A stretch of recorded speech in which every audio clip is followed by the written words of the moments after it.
પારકાના દોષો દેખાયા જ કરે છે, એવી જ્યાં સુધી દ્રષ્ટિ છે ત્યાં સુધી સંસાર જ ઉભો રહેવાનો. અને જયારે પારકો એકુય દોષ નહીં દેખાય, પોતાના જ દોષ દેખાશે, ત્યારે જાણું મોક્ષે જવાનું તૈયાર થઈ. બસ આ દ્રષ્ટિ ફેર છે, આખો દ્રષ્ટિ ફેર છે.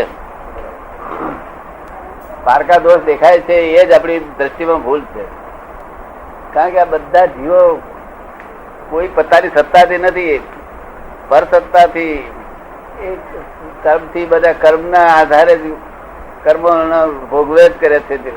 કર્મ જ ભોગવ્યા કરે છે. એમાં કોઈ કોઈનો દોષ જ હોતો નથી.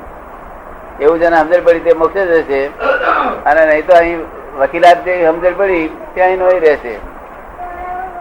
અહીંનો ન્યાય તોડશે,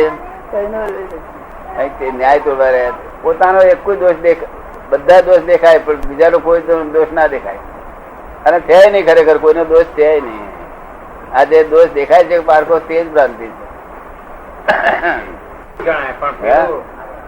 આપણે કોઈને નિર્દોષ સમજવાનો ત્યારે કે આપણું કઈ નુકસાન કરતો હોય તો આપણે સમજીએ કે આપણો કઈ કર્મ છે, પણ પેલો કરે છે ઊંધું, એનું કે આપણે કેવી રીતે નિર્દોષ સમજીએ? એનું શું એ આપણે એનું કેવી રીતે નિર્દોષ સમજીએ?